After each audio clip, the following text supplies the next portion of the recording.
Now, in the last few minutes, DUP MPs and Assembly members have formally endorsed Sir Jeffrey Donaldson to become the party's new leader. It follows a tumultuous 2 months for the party after successive revolts deposed Arlene Foster and Edwin Poots, who was in the job for just 21 days.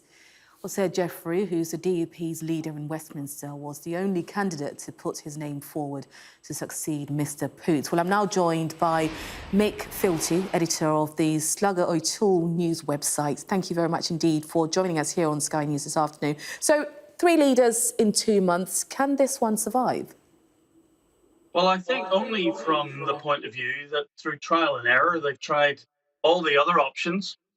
They tried sticking by Arlene Foster, but actually the political conditions around the protocol, a certain degree of, first of all, backing it and then backing away from it and saying, no, no, no. But eventually her situation became untenable. The party split right down the middle. Ed, probably the less capable of two men, took over. And I think now they've had really 2 to 3 weeks of complete embarrassment at being seen to be split. And this is one thing that the DUP have never really had to experience before. So I think really now, and you can tell from the voting numbers that most of them realise that they really don't have a choice here. They've really got to back Donaldson absolutely to the hilt, or at the next Assembly election next year, if they don't stick together, they will hang apart.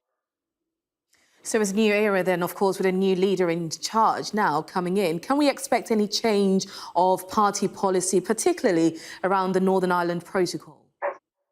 Well, I think what we'll see, not so much as a change in policy, but certainly a dampening of some of the cataclysmic rhetoric that some members of the DUP have been using. This idea that they're going to get rid of the protocol, well, they're not in a position to do that. That is entirely up to the UK government and in its negotiations with the European Union.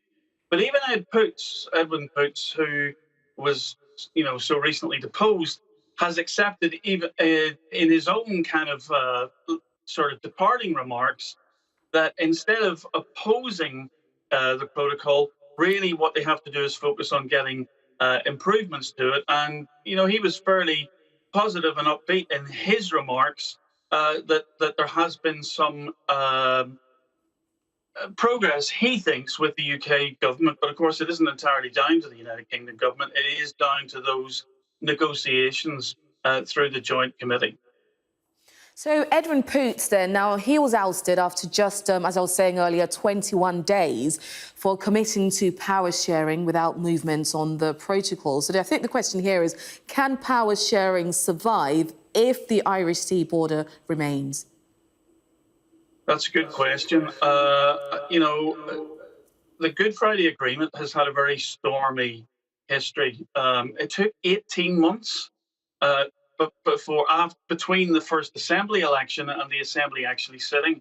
And on those occasions, it was really all to do with the fact that the IRA refused to commit to any kind of timetable to get rid of its guns. And we've seen breakdowns with spy rings being discovered in Stormont, and we've seen the breakdown over the RHI back in 2017. But really, I think we're getting to a point now that there's been a generation since the Good Friday Agreement. And I think there's a new class of politician coming through, both from the middle, the Alliance Party under Naomi Long, but also the Nationalists under the SDLP, Colm Eastwood, start to chart out a new brand of politics. And I think if these two parties, and I think the DUP and Sinn Féin have been complicit in using the institutions to further their own agendas or to stop the other's agenda, I think if they keep playing that game, they will lose the dominant place that they've held for most of the last 20 years.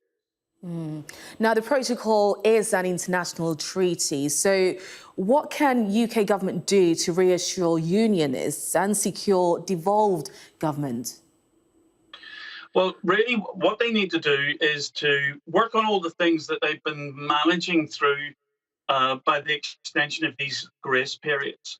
There's it's all pretty technical, to be honest, Vanessa. None of this is really massive, big politics, which is part of the puzzle as to why the DUP has allowed it to get out of control. But really what it needs to do is, the East-West, there's no problem.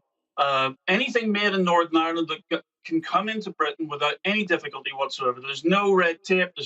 It's when it comes from Britain into Northern Ireland that the non-tariff barriers, if you like, the regulation demanded by the European Union for trade coming from east to west, as long as there are a set of fixes that really take the tension down on that, then I think everyone can kind of get back to business as normal. Because the opportunity for Northern Ireland is enormous.